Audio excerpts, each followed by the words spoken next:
നമസ്കാരം. ദൈവവിശ്വാസമുണ്ടാകുക, ആ ദൈവവിശ്വാസങ്ങളിൽ മുറുകെ പിടിച്ച് ജീവിക്കുക. ഒരു ക്ഷേത്രങ്ങളിൽ പോകാത്തവരും ക്ഷേത്ര ദർശനങ്ങൾ നടത്തി ജീവിക്കുന്നവരും ക്ഷേത്ര വിഗ്രഹങ്ങളിൽ മുറുകെ പിടിച്ച് ജീവിക്കുന്നവരുമൊക്കെയാണല്ലോ നമുക്ക് ചുറ്റുമുള്ളത്. പ്രത്യേകിച്ച് ഹൈന്ദവർ. അത് മുസ്ലിം സമുദായത്തിൽപ്പെട്ടവരാണെങ്കിൽ അവർ വെള്ളിയാഴ്ച അവരുടെ പള്ളിയിൽ അവർ കർക്കശമായിട്ട് അവർ പോയിരിക്കും. അത് അവരുടെ ഒരു കുട്ടിക്കാലം മുതൽ അവരെ പറഞ്ഞ് പഠിപ്പിച്ച് ഒരു നിബന്ധനയാണ്. അവർ തൊഴിലിന് പോകുന്ന പോലും പള്ളിയിൽ നിന്ന് ഇറങ്ങിയാൽ നേരെ അമ്പലത്തിലേക്കല്ല പോവുക, ഭക്ഷണം കഴിക്കാനല്ല പോവുക, നേരെ അവിടെ തൊഴിലിനാണ് പോവുക. എനിക്കറിയാവുന്ന ഒരുപാട് പേരുണ്ട്. എനിക്ക് ഒരു അത്ഭുതപ്പെട്ട തലമുറകളിൽപ്പെട്ട ആൾക്കാരാണ് ഈ മുസ്ലിം സമുദായത്തിൽപ്പെട്ടവർ. അവരുടെ ആ വെള്ളിയാഴ്ച എന്ന് പറയുന്ന ഒരു സത്യം, അവരുടെ പ്രാർത്ഥനയുടെ ബലം, അവരുടെ നിസ്കാരം ഒക്കെ നമ്മൾ കണ്ടുപഠിക്കേണ്ടതാണ്. നമ്മുടെ ക്രിസ്ത്യൻ സമുദായത്തിൽ ഞാൻ അത്ര ഇതായിട്ട് കണ്ടിട്ടില്ല. ഹൈന്ദവതയിൽ രണ്ട് വിഭാഗമുണ്ട്. ഒന്നീ അന്ധതയുടെ അങ്ങറ്റം, അല്ലെങ്കിൽ അന്ധത ഇല്ലായ്മ, അല്ലെങ്കിൽ വിശ്വാസം ഇല്ലായ്മ. ഇത് രണ്ടും ഒന്ന് ബാലൻസ് ചെയ്യാൻ പറ്റുന്ന തരത്തിലുള്ളതാണ്. ഞാനിത് പറയാനുള്ളതിൻ്റെ ഒരു കാരണം, നമ്മൾ എന്തെങ്കിലും നേട്ടങ്ങൾക്ക് വേണ്ടിയാണ് ഭഗവാനെ വിളിക്കുന്നുണ്ടെങ്കിൽ ആ നേട്ടങ്ങളൊക്കെ തന്നെ ഒരു ഘട്ടം കഴിയുമ്പോൾ കോട്ടങ്ങളായിട്ട് മാറാറുണ്ട്. ഉദാഹരണത്തിന് കെ കരുണാകരൻ എന്ന് പറയുന്ന നമ്മുടെ മുൻ മുഖ്യമന്ത്രി ഗുരുവായൂരപ്പനെ കാണാൻ ചെല്ലുമ്പോൾ എല്ലാവരെയും മാറ്റി നിർത്തി അദ്ദേഹം ഭഗവാൻ കൃഷ്ണനെ തൊഴുതു നിൽക്കും. അപ്പോൾ എല്ലാവരെയും മാറ്റും. പ്രത്യേകിച്ച് ഗുരുവായൂർ അമ്പലത്തിൽ ഭക്തന്മാരോട് കാണിക്കുന്ന അവഗണന വളരെ മോശമാണ്. അവിടെ നിൽക്കുന്ന മസിൽമാരായിട്ടുള്ള ക്ഷേത്ര ജീവനക്കാർ ഭക്തന്മാരോട് കാണിക്കുന്ന നേരിട്ട് കണ്ടിട്ടുള്ള ആളാണ് ഞാൻ. എന്ത് മോശമായിട്ടാണ് പെരുമാറുന്നത്. അവരാജ്ഞയാണ്. അവരൊരു കോട്ടം പൊതിച്ചുകൊണ്ടൊരു വടിയായിട്ട് നിന്നിട്ട് ആൾക്കാരെ, ഭക്തന്മാരില്ലാത്ത അമ്പലം വളരെ ശൂന്യമാണ്. അത് ഗുരുവായൂരപ്പൻ അകത്തു നിന്ന് കാണും. നിങ്ങളൊരു കാര്യം മനസ്സിലാണ്, ഗുരുവായൂരപ്പന് കൃഷ്ണൻ എപ്പോഴും അമ്പലത്തിന് പുറത്താണ്. നീണ്ട ക്യൂവിൽ നമ്മൾ അകത്ത് ചെല്ലുമ്പോൾ ഗുരുവായൂരപ്പനോട് ഉണ്ടാകണം എന്നില്ല. ഗുരുവായൂരപ്പൻ എപ്പോഴും, ഉണ്ണികൃഷ്ണൻ എപ്പോഴും പുറത്ത് നിൽക്കുന്ന ഭക്തന്മാരുടെ കൂടെയാണ്, അന്നദാന പുരയിലാണ്, അവിടെയാണ്. അപ്പോൾ പുറത്തുനിന്ന് പ്രാർത്ഥിക്കുന്നതാണ് ഗുരുവായൂരിൽ ഏറ്റവും നല്ലത്. അവിടെ നമ്മളിപ്പോൾ ഹോട്ടലുകളിൽ താമസിച്ചാൽ 1,00,000, 2,000, 3,000 ഒക്കെ വാങ്ങിച്ച് അവിടെ കൊണ്ടുപോകാൻ ആളുടെ ഏജൻസികളൊക്കെ ഉണ്ട്. എൻ്റെ അടുത്ത് വന്നിട്ടുണ്ട്. അതവിടെ നിൽക്കട്ടെ, അത് ഉപജീവന മാർഗമായി എടുത്താൽ മതി.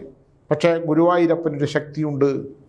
ആ ശക്തിയുടെ ബലമാണ് ആൾക്കാരെ മാറ്റി നിർത്തി ഗുരുവായൂരപ്പനെ വിളിച്ച് ഗുരുവായൂരപ്പൻ്റെ കാലുകളിൽ മുറുകെ പിടിച്ച് അധികാരത്തിൻ്റെ അവസാന നാളുകളിൽ ദുഃഖവും ദുരിതവുമായി സന്താനങ്ങളെ കൊണ്ട് ദുഃഖമുണ്ടായി,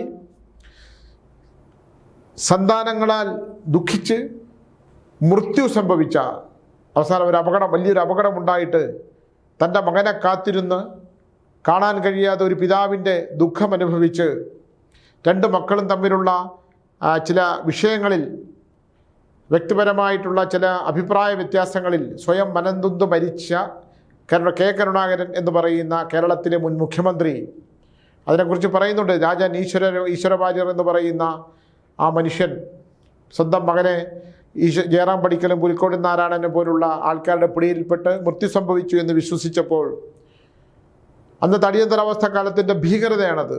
ഞാൻ ആരാച്ചാണ്ട മകൾ എന്നൊരു നോവൽ അതിനെക്കുറിച്ച് എഴുതിയിട്ടുണ്ട്. അപ്പോൾ അവസാന കാലം അത് അനുഭവിക്കേണ്ടി വരും. ആ അനുഭവം എല്ലാവർക്കും ഒരു പാഠമാണ്. രാജനെ ഉരുട്ടിക്കൊന്ന ആ മുറിയിൽ കിടന്ന ജയറാം പടിക്കലും ലക്ഷ്മണയും ഇവരെക്കുറിച്ചുള്ള കഥകൾ നമ്മൾ DNA തന്നെ ചെയ്തിട്ടുണ്ട്. അവരവരൊക്കെ ചെയ്യുന്ന പാപത്തിൻ്റെ പരിണിത ഫലം അനുഭവിക്കാൻ പറ്റാതെ ഈ ഭൂമിയിൽ നിന്ന് പോകാൻ പറ്റില്ല. ഞാനീ പറഞ്ഞതിലേക്ക് വന്നാൽ, മലയാളത്തിലെ നമ്മുടെ ശ്രീകുമാരൻ തമ്പി സാറിൻ്റെ മകൻ ഭയങ്കര മിടുക്കനായിരുന്നു. അദ്ദേഹത്തിനെ ഞാൻ ഒരു പ്രാവശ്യം കണ്ടിട്ടുള്ളൂ. രാജകുമാരൻ ഉണ്ണി എന്നങ്ങാണ്ടാണ് അദ്ദേഹത്തിൻ്റെ പേര്.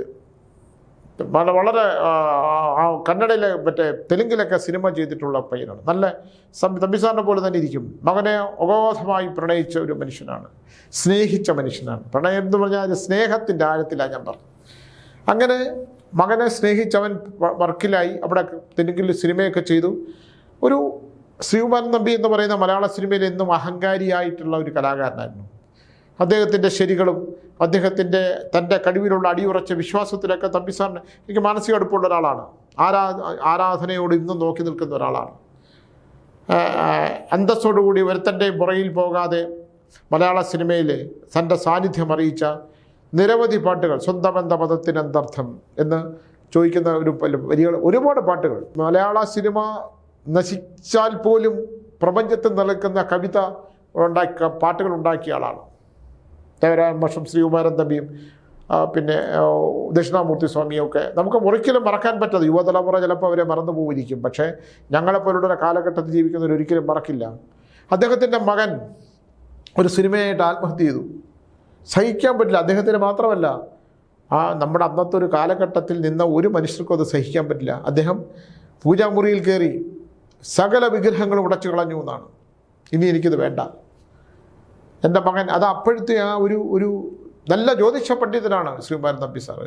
അപ്പോഴത്തെ ഒരു മാനസിക സംഘർഷത്തിൽ അദ്ദേഹം അത് മുഴുവൻ തകർത്ത് കളഞ്ഞു, ദൈവവിഗ്രഹങ്ങളെ മുഴുവൻ തകർത്ത് കളഞ്ഞു.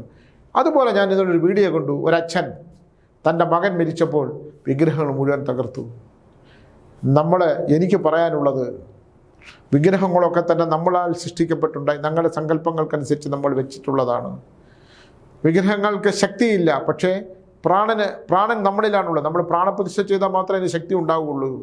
നമുക്ക് അനുഭവിക്കേണ്ട വിധിയും കർമ്മഫലങ്ങളും, നമ്മൾ ചെയ്യുന്ന കർമ്മം എന്താണോ, ജന്മജന്മാന്തരങ്ങളായി നമ്മൾ ചെയ്തു വന്ന കർമ്മത്തിൻ്റെ പരിണിത ഫലമനുസരിച്ചാണ് നമ്മൾ മനുഷ്യൻ്റെ ജന്മമെടുക്കുന്നത്.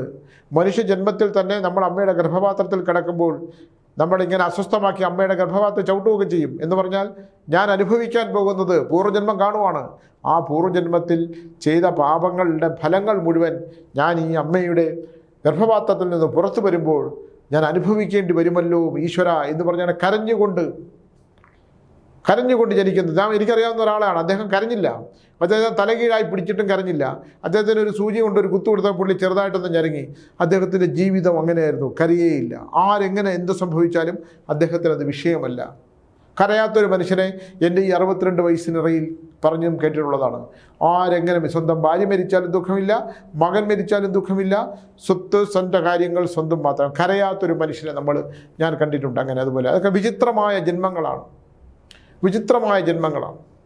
അപ്പോൾ ഇങ്ങനെയുള്ള നിരവധി ജന്മജന്മാന്തരങ്ങളായിട്ട് നമ്മൾ അനുഭവിക്കേണ്ടി വരുന്ന ചില കാര്യങ്ങൾ മനുഷ്യൻ്റേതായിട്ടുള്ളതുണ്ട്. വിശ്വാസം എന്ന് പറയുന്നത്, എനിക്ക് പറയാനുള്ളത്, ക്ഷേത്ര ദർശനങ്ങളിൽ പോയിട്ട് എൻ്റെ അടുത്ത് പലരും വരും, ഞാൻ അവിടെയൊക്കെ അമ്പലങ്ങളിലൊക്കെ പോയിട്ടും ഒരു പരിഹാരം ഉണ്ടായില്ല സ്വാമി, ഈ പരിഹാരം പറഞ്ഞിട്ട് ഞങ്ങൾക്കൊന്നും ഉണ്ടായില്ല. നമ്മൾ ഭൗതികമായി സാമ്പത്തിക നേട്ടങ്ങളെ ചിന്തിക്കുമ്പോഴാണ് ഇത്തരത്തിലുള്ള കാര്യങ്ങൾ ഉണ്ടാകുന്നത്. നമ്മൾ എന്തെങ്കിലും നേട്ടങ്ങൾക്ക് വേണ്ടിയിട്ട് മാത്രം ക്ഷേത്ര ദർശനങ്ങൾ നടത്തുകയും നമ്മുടെ നേട്ടങ്ങൾക്ക് വേണ്ടി മാത്രം എന്തെങ്കിലും പരിഹാരക്രിയകൾ ചെയ്താലും ഇതൊക്കെ അനുഭവത്തിൽ വരുമെന്ന് പറയാൻ ഇത്തിരി ബുദ്ധിമുട്ടാണ്. ഞാനിപ്പോൾ എൻ്റെ അടുക്കൽ വരുന്നവരുടെ പൂർവ്വജന്മം എടുക്കും. പൂർവ്വജന്മത്തിൽ അദ്ദേഹം എന്തൊക്കെയാണ് ചെയ്തത്, അതിൻ്റെ ഫലം ഈ ജന്മത്തിൽ അനുഭവിക്കാനുണ്ടെങ്കിൽ അത് വിധിയാണെങ്കിൽ ആ വിധിക്ക് പരിഹാരമില്ല. ആകെയുള്ളത് തലക്കാവേരി എന്നൊരു സ്ഥലത്ത് പോയിട്ട് അവിടെ ഒരു കുളമുണ്ട്. ആ കുളത്തിലൊന്ന് മുങ്ങിക്കുളിച്ച് 3 പ്രാവശ്യം തലയിൽ വെള്ളം ഒഴിക്കുമ്പോൾ വിധി മാറ്റാം. കുക്കി സുബ്രഹ്മണ്യത്തിൽ പോയിട്ട് സർപ്പസംസ്കാര പൂജ ചെയ്യാം. കാരണം ഈ നാഗങ്ങളുടേതാണ് ഭൂമി. പരശുരാമ മഹർഷി കമ്പലനാഗത്തിന് പതിച്ചു കൊടുത്തതാണ് ഭൂമി. അതുകൊണ്ട് പണ്ടുള്ള ആൾക്കാർ ഈ വീടിൻ്റെ തെക്ക് വശത്തൊക്കെ നാഗപ്രതിഷ്ഠകൾ സ്ഥാപിക്കുന്നത്. ഇപ്പോൾ എൻ്റെ അടുത്ത് വരുന്ന പലരുടെയും ദുരാവസ്ഥ എടുത്തു കഴിയുമ്പം അവിടെ ഒരു കുളമുണ്ടായിരുന്നു. വിഗ്രഹങ്ങളൊക്കെ പറയുക കുളത്തിനകത്തിട്ട് മൂടിക്കളഞ്ഞു. അതിൻ്റെ പുറത്ത് വീട് വെച്ചവരുണ്ട്. ദുരിതങ്ങളല്ലേ പിന്നെ. മനുഷ്യൻ്റെ ശരീരത്തിൽ തന്ത്രശാസ്ത്രത്തിൽ തന്നെ പറയുന്നത് മനുഷ്യൻ 7000 കോടി നാഗങ്ങളും 72,000 നാഡീഞരമ്പുള്ളതാണ് മനുഷ്യ ശരീരം. അപ്പം നാഗങ്ങളെ ഭജിക്കുക. അനന്തൻ വാസുകിൻ ശേഷൻ പത്മനാഭൻ നഞ്ചൻ കമ്പനൻ ശംഖുപാലൻ ത്രിരാഷൻ നാഗമന്ത്രമുണ്ട്. നാഗമന്ത്രം ജപിച്ചാൽ മാത്രമേ നമ്മുടെ തലച്ചോറിലുള്ള നമ്മുടെ ശരീരം നിലനിന്ന നാഗങ്ങളുടെ ഒരു ശക്തി ഉണ്ടാവുകയുള്ളൂ എന്നാണ്. അപ്പോൾ ഇതുകൊണ്ട് പ്രോട്ടീൻ കഴിച്ച് ശരീരം വികസിപ്പിച്ച് മസിൽമാൻ ഉണ്ടാക്കി അതെല്ലാം പ്രോട്ടീൻ തരുന്നത്. ആ പ്രോട്ടീനുകളൊക്കെ തന്നെ താൽക്കാലികമായി നിലനിൽക്കുകയും ശരീരത്തിൻ്റെ കോശങ്ങളെ നശിപ്പിച്ചു കഴിയുകയും ചെയ്യും. നാഗനാശം ഉണ്ടായ ശരീരങ്ങൾ ക്ഷതമെന്ന അവസ്ഥ പോലെ ആകും എന്നുള്ളതാണ്. ഞാനീ പറഞ്ഞു വന്ന വിശ്വാസങ്ങളിൽ മുറുകെ പിടിച്ച് ജീവിക്കുമ്പോഴും അപ്പോൾ തമ്പിസാർ പിന്നെ ഇപ്പോഴും തമ്പിസാർ ഭക്തനായിട്ട് മാറിയിട്ടുണ്ട്. കാരണം അദ്ദേഹത്തിൻ്റെ അപ്പോഴത്തെ ഒരു മാനസികാവസ്ഥ എല്ലാം മകനെ പ്രതീക്ഷിച്ച്, മകനെ സ്വപ്നം കണ്ട്, മകൻ്റെ ജീവിതമാണ് ഏറ്റവും വലുത് എന്ന് വിശ്വസിച്ച ഒരു അച്ഛൻ്റെ അപ്പോഴത്തെ മാനസിക തകർച്ചയാണ്.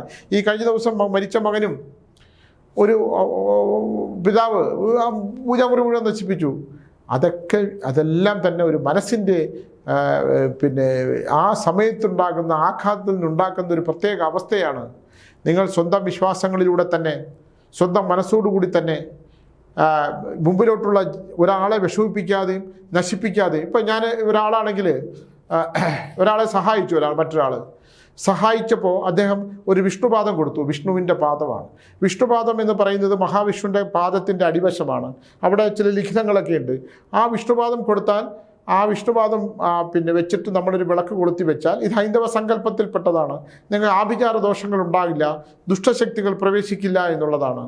അങ്ങനെ കിട്ടിയ ഒരു പിന്നെ വിഷ്ണുപാദം ആ വീട്ടുകാരുമായിട്ട് കൊടുത്ത ആളുമായിട്ട് തെറ്റിയപ്പോൾ ഇവരെ കത്തിച്ചു കളയോ വെള്ളത്തിലൊഴുക്കി കളയോ പറഞ്ഞു. അത് അങ്ങനെ കളഞ്ഞതിന് ശേഷം ഉണ്ടാകുന്നൊരു ദുരന്തമുണ്ട്.